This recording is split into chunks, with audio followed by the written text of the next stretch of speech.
you know the first thing about sword fighting? Stick 'em with the pointy end. Ari just sort of stands out a bit. Her parents want her to be proper, but she'd rather just be playing outside and wrestling with the boys, really. Where's Arya? She identifies with her father. He finds it quite amusing how she doesn't listen to what she's told. What are you doing with that, son? I like to do my own thing, I guess. Some sisters don't get on very well. Arya! Arya thinks Sans is a little bit of an airhead. She's like royalty, and I look more like an urchin. Off with you. No begging. I'm not a beggar, I live here. Joffrey is not a very nice person, and Arya can see that. And she's angry with her sister because she finds him so adoring and such a nice person, and he's not. Deep down, he's evil. Arya and my brother have a close relationship. Jon can identify with Arya a lot more because she's a bit different and he's a bit different. This is no toy. She knows that it's hard for him, so she wants to treat him the same as everyone else. Careful. He gives her a sword, and so a dream come true. I almost feel a lot more powerful. The lady shouldn't play with I swords. don't want to be a lady. He wants her to keep it, but he wants her to know how to use it. Ned wants her to be normal, but deep down, he wants her to let loose.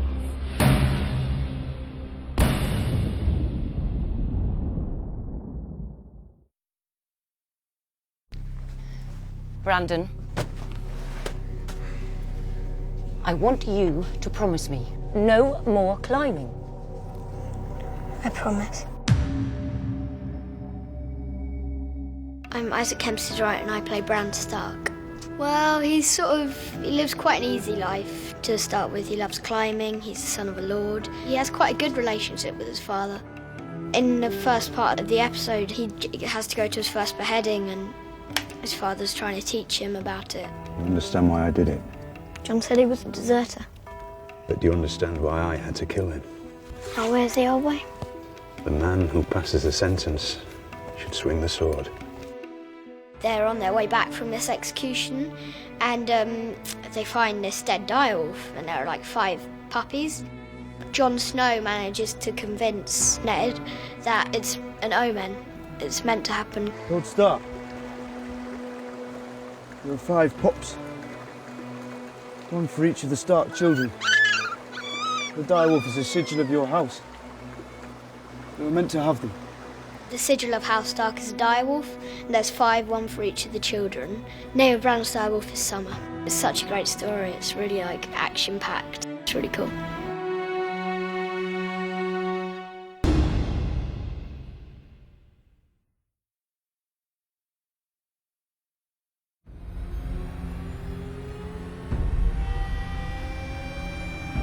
I am so sorry, my love. My name is Michelle Fairley, and I play Catelyn Stark.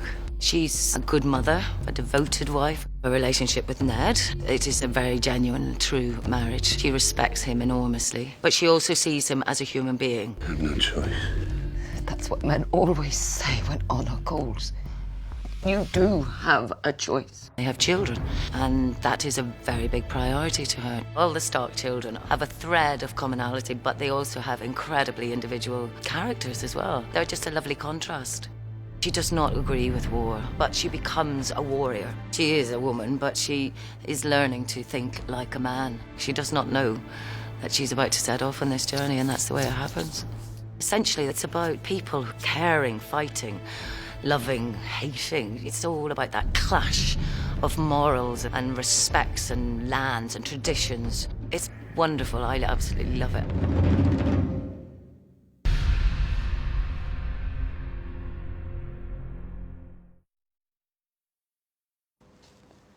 Everyone who isn't us is an enemy. She's very politically minded and paranoid. She's trying very hard to keep it together, and she seems very in control, and underneath, everything's completely falling apart. As your brother, I feel it's my duty to warn you. You worry too much. And you never worry about anything. Her quest is to stay in control, no matter what that means to her or anyone else. Start the damn joust before I piss myself.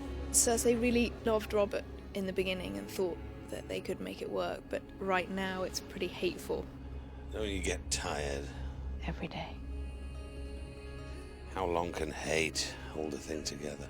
Well, 17 years is quite a long time. She keeps it all behind closed doors and lets only those know who she trusts.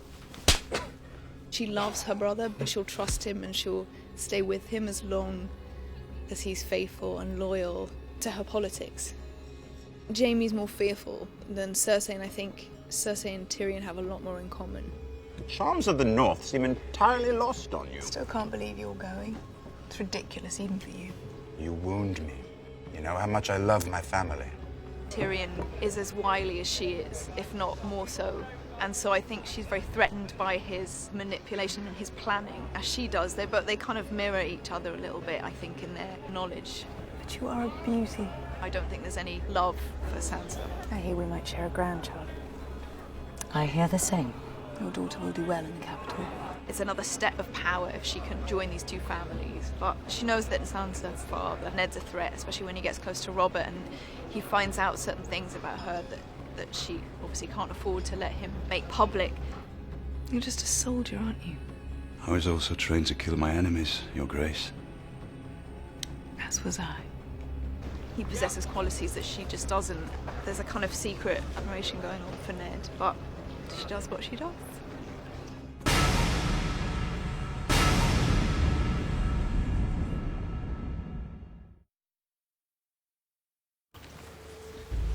Tell them to stop. You want the entire horde to stop? For how long? Until I command them otherwise. You're learning to talk like a queen. Not a queen. A Khaleesi.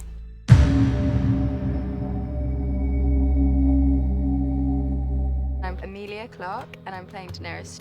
She goes on such a journey. She's an incredibly strong, powerful woman who doesn't quite come into her own until much later on. She is the blood of the dragon. Our family's symbol is the dragons, and they haven't been around for quite some time, but the myths and the legends that go along with our family is all centered around the dragons. I think that there's always this essence of that within her that she doesn't quite realize until the moment of her wedding, when she gets presented with the dragon eggs and there's this connection she can't quite explain. It blossoms into that being what gives her her strength, and that's what she goes back into every time. That's like where her resolve is. She has a bizarre relationship with her brother, and there is this kind of underlining sexual thing going on. It's kind of like, I'm his property, so that's how he sees it. And so he gets us into this situation where he decides to marry me off. He uses me as a pawn to try and get what he wants. When they write the history of my reign, sweet sister, they will say it began today. The wedding starts off where we have the presentation ceremony. I get to stand, and Khal Drogo takes a good look, decides that he likes me, so then that's it, I'm gonna get married. Where's he going? The ceremony is over. But he didn't say anything. Did he like her? Trust me, Your Grace. If he didn't like her, we'd know. He's this huge, formidable creature that she's completely and utterly petrified of, and she doesn't know if she can deal with the situation. And so it comes to the wedding, and it's a baptism by fire for me being introduced to his culture, basically. So there's death, and there's sex, and there's violence, there's blood and guts, and these foods that she's never experienced or tried, and this whole other world that she's just been thrown into. Are you from my country? It's a Jorah moment of Bear Island. I served your father for many years. Jorah teaches her the Dothraki ways. He's kind and he takes care of her. He's an incredibly important person to Dany, but he helps to give her strength. Every time she wavers, he's there. Every time she's kind of unsure about something, he's there, and he helps to just make her stronger and stronger, and I think she really trusts him. What do you pray for, Sir Jorah? Home. I pray for home too. It's just the best story, because at the heart of it is fascinating, and there's so many twists and turns, and when you think you've got it figured, it completely changes its mind. There's real emotion, and there's real relationships that you can understand and relate to, and you feel for them when they die, and there's the magic as well. It's just brilliant. It's a wonderful story.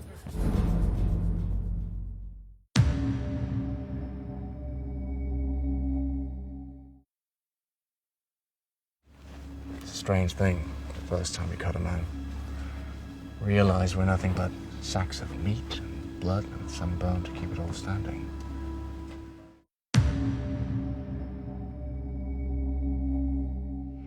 I'm Nikolai Coster-Waldau. I play Jaime Lannister. Game of Thrones, as it says in the title, is about the game you play for power. These families that all fight for the power of the country. The Lannisters, that are the most powerful family, the richest family. Then you have the Baratheons. Robert Baratheon is the king, married to the Cersei Lannister, who's the queen, so the Lannisters have a lot of power. My character, Jaime Lannister, and you see him first, you think he's evil. And then as you dive into the story, you realize, well, maybe it's not just black and white. There are more shades to it. He's a member of the King's Guard. He's like the bodyguard to the king. Also known as the Kingslayer. Kingslayer!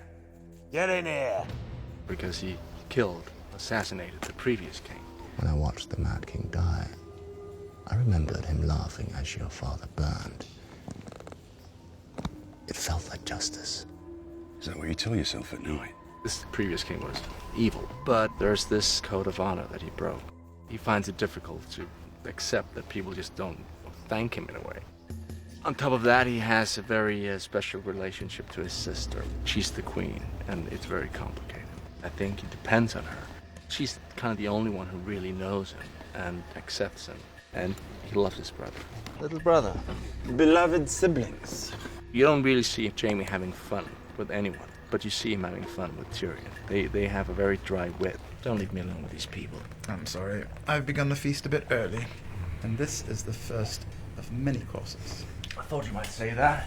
But since we're short on time...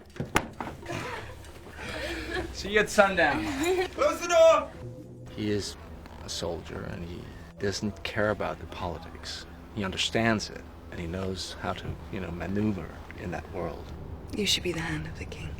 It's not what I can do without. Days are too long.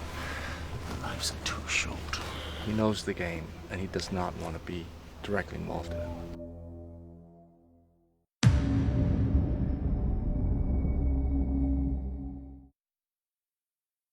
Do you think Ned Stark's bastard bleeds like the rest of us?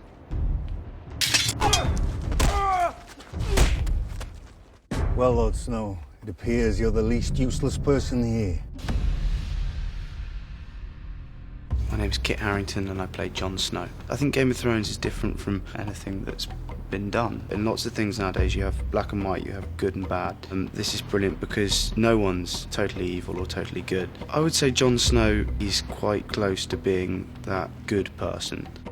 He's always had to take the back foot in the Stark family. He's a byproduct of Ned's infidelity, but he's always got on very well with his brothers and sisters and his father. You might not have my name. You have my blood. He has a hell of a lot of inner turmoil. He's fighting between his ambition to be someone and to make a mark on things and his reality being an illegitimate child.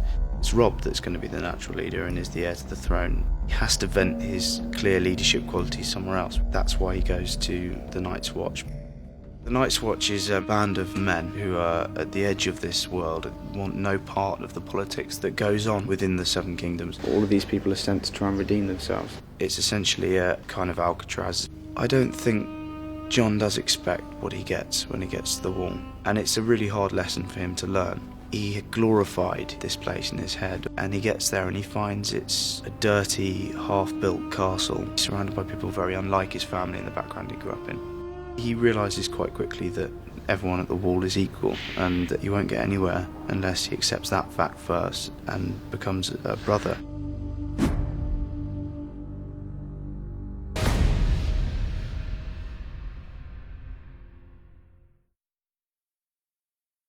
Mamma, queve fin moriati mai. What's he saying? He says yes. Khal Drogo is a savage beast. He's a lion mixed with a silverback. He's never lost a battle, and whoever's got the longest hair is the biggest pimp, so I've got the longest. This Khal Drogo said he has 100,000 men in his horde. A Targaryen boy crosses with a Dothraki horde on his back. The scum will join him. The Dothraki, very free, tribal, beautiful, loving. Maybe not too loving, eh? His wife comes to him as a gift, and he slowly falls in love with her, She just really shows me a world that I've never seen before. Little by little, you just see him warm up.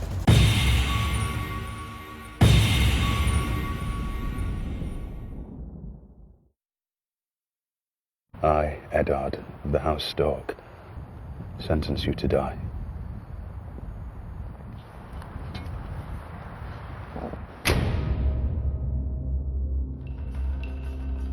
Ned Stark is known as the Lord of Winterfell, which is the northern section of the Seven Kingdoms. He's a loyal man, a very decisive man, especially loyal towards the king and his family. Ned's wife, Catelyn, and children. Don't get into trouble. They have a very strong relationship. And which one of you was a marksman at 10? So they're all right, you know, they're quite settled, but there's always a tension when Jon Snow is around, because he's my bastard son. I love the boy, but I can't show him too much emotion in front of my wife because she feels very resentful. That's their way of life, and all of a sudden it's changed by this request from the king. I need you, Ned. We were meant to rule together. The king is the only man I can trust. He's more like a brother than his own brothers were. You're too fat for your armour. Is that how you speak to your king?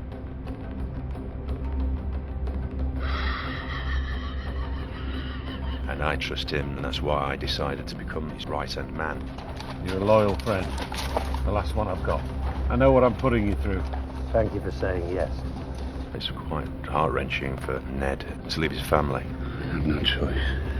That's what men always say when honor calls. He loves his wife very dearly. He needs her. That's why he feels unsettled about leaving her behind. Half of the family stay in Winterfell and half of the family go down to King's Landing. A very disturbing kind of world, a pit of snakes really, where these very corrupt people are gaining more and more power, all with their own agenda. Grace, Robert's wife, Cersei, doesn't want him there. Nobody wants him there. What are you doing here? I might ask the same of you. What is it you hope to accomplish? He's nosing around, he's trying to find things out, looking into their affairs and finding, skeletons in the cupboard. Are you telling me the crown is 3 million in debt? I am telling you the crown is 6 million in debt. This is foolishness. He realises he's got to make some kind of ally to survive in this particular environment, so he does with Littlefinger. Very powerful man. You're a funny man. He can't just be honest and honourable in this society. It just doesn't work. He'd rather die than lose his honour and his loyalty and his sense of duty.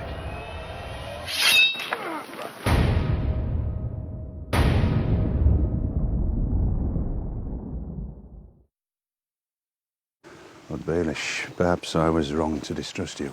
Distrusting me was the wisest thing you've done since you climbed off your horse. Littlefinger is a player in the court of King Robert Baratheon. We are the lords of small matters here.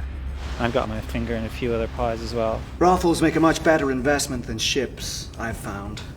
Whores rarely sink. He's a schemer, dreamer, double-crosser, with a steadfast resolution never to be bettered. Everyone's well aware of your enduring fondness for Lord Stark's wife. Littlefinger has been and remains obsessed with Catelyn. She treats me like a little brother. You're a true friend. Don't tell anyone. I have a reputation to maintain. Although I bear it well, it does not sit that well with me. Ned Stark's earnest and so righteous. You have my thanks as well.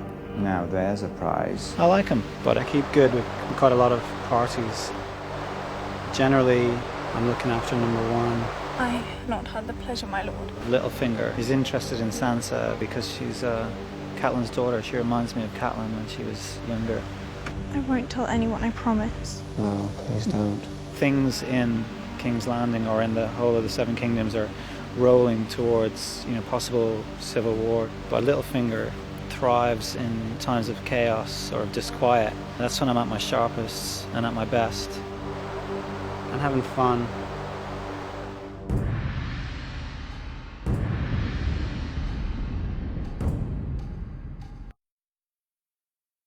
I'm not your boy, Lannister. I'm Lord of Winterfell while my father is away. Then you might learn a lord's courtesy. Robb Stark is a boy who has to learn very quickly how to be a man and to be a leader. Relax your bow arm. Robb looks after Bran a lot.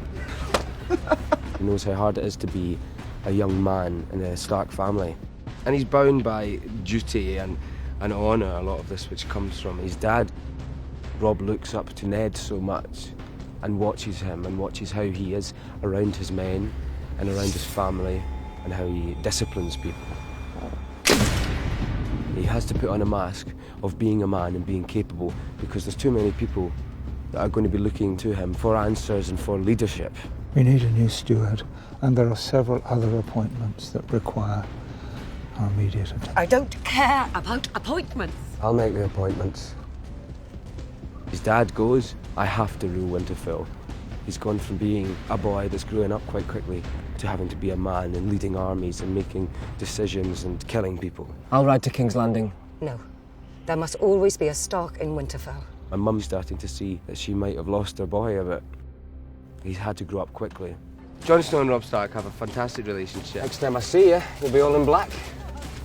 It was always my colour. They've grown up together as brothers and they've dealt with everything together, and especially in a world where men don't share their emotions and don't talk to each other. And it's just like that's when he would need Jon the most, and he loses Jon. He loses his support. It's not easy being a Stark male. You've got to live up to a lot of things and you've got to grow up very, very quickly. He doesn't have a choice when it comes to it. He's got to do it. So he will do it. We're Starks, and that's what we do.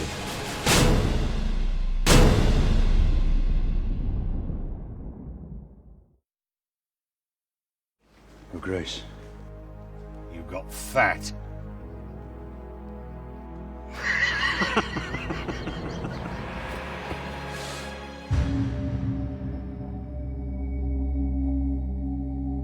My name's Mark Addy and I play King Robert Baratheon. Game of Thrones is about a land called Westeros, which is a fantasy world, but where a series of families are fighting for power, and it's really about the politics of that. Robert was primarily a warrior and didn't inherit his crown, he fought for it and won it. In the years since he became sovereign, he's really had no challenges to his position, so he's grown a little bit lazy. He enjoys a drink and hunting and doing all the fun things in life, really. I'm trying to get you to run my kingdom while I eat, drink and haul my way to an early grave.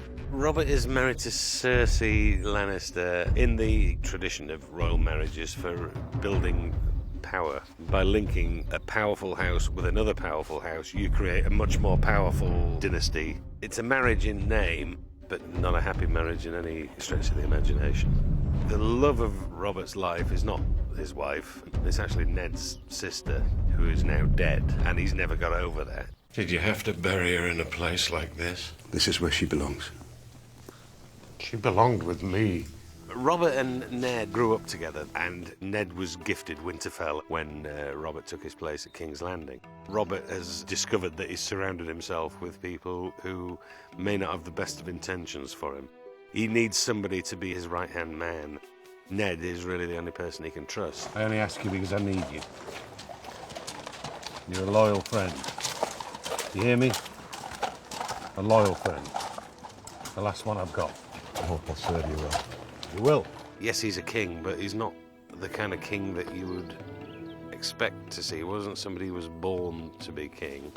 He's a fighting man and a working man who's won his crown.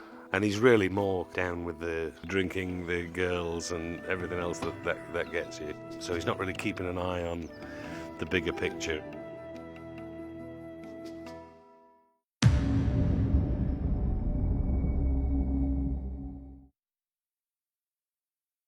Do you think Joffrey will like me? When would we be married? Soon, or do we have to wait? Hush now. Your father hasn't even said yes. Please, please.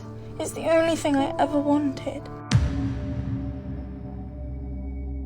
I'm Sophie Turner and I play Sansa Stark. Sansa has a very independent view of the world because she's very unaware of what happens. She's the sort of girl that believes in princes and when her prince is going to come and take her on the horse and ride away into the moonlight and things like that. She's not so close to her father. She's more her mother's side. She loves her father so much, but I just think she doesn't show it as much as Arya does. She thinks that's not the queenly thing to do. She wants to be queen, of course. Her parents are already planning for her to get married to Joffrey. Sansa's already attracted to him immediately, the first time she sees him. She doesn't really care how his personality is right now, because he's just so good-looking and attractive that she just falls madly in love with him. Sansa's relationship with her sister Arya is a bit of a love-hate relationship. Arya! But I think that Sansa just disapproves of the things that Arya does. Arya dresses in dirty clothes. Sometimes she wears trousers, whereas Sansa's like, dresses, dresses, dresses. She has to look beautiful all the time. Not only is it a period drama, but it's also fantasy. And I find that really fascinating because it never happens in this world. Nothing like this happens. It stands out from all the other medieval dramas that are around.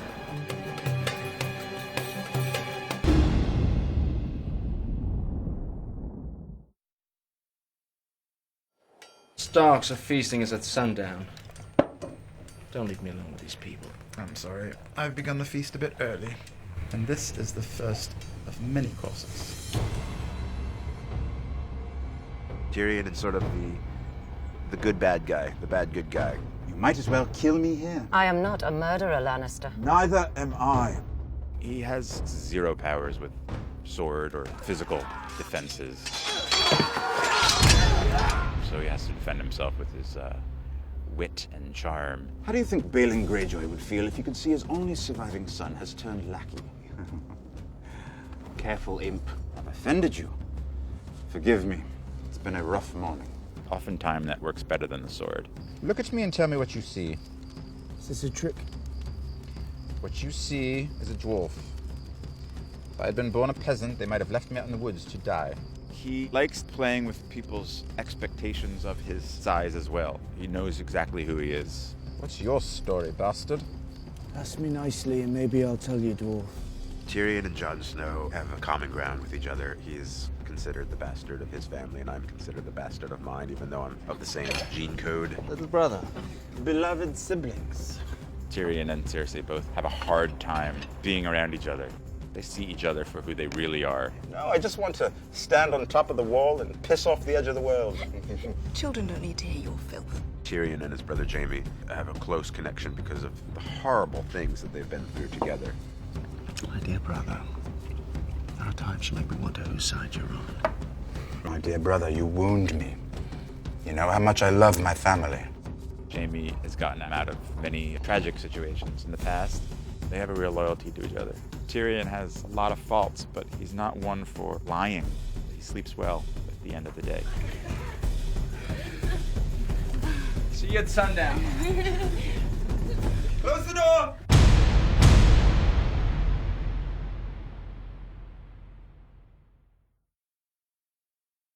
I need you to be perfect today.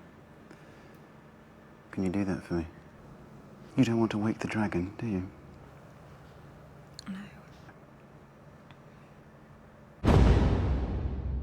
Viserys Targaryen is the true king of Westeros, and he's been in exile his whole life, and he's trying to get back to where he feels he belongs. And he will do pretty much whatever that takes. Your Grace, Yes, my dear? they call you the last dragon. They do. Being the last dragon, he carries a huge burden, which he has all his life on his own. And when he can't take it, something just snaps. You dare! You give commands to me. Have you forgotten who you are? Look at you! He's looked after his sister on his own for her whole life. He still sees her as this little sullen child. He doesn't realize that Daenerys turned into an adult when he wasn't looking. His relationship with his sister is going through a massive change, that suddenly he needs her to do something for him, where for the whole life he's done everything for her. In that, he's trying to marry her to Khal Drogo. The Dothraki are a tribal, nomadic race of people, and they are based very much around horses in terms of what they eat and how they travel and what they worship. Viserys doesn't have any experience or real understanding or knowledge of the Dothraki people. He just sees them in terms of their numbers, and Khal Drogo just in terms of a warrior, not as a person. These are my people now. You shouldn't call them savages. I'll call them what I like, because they're my people.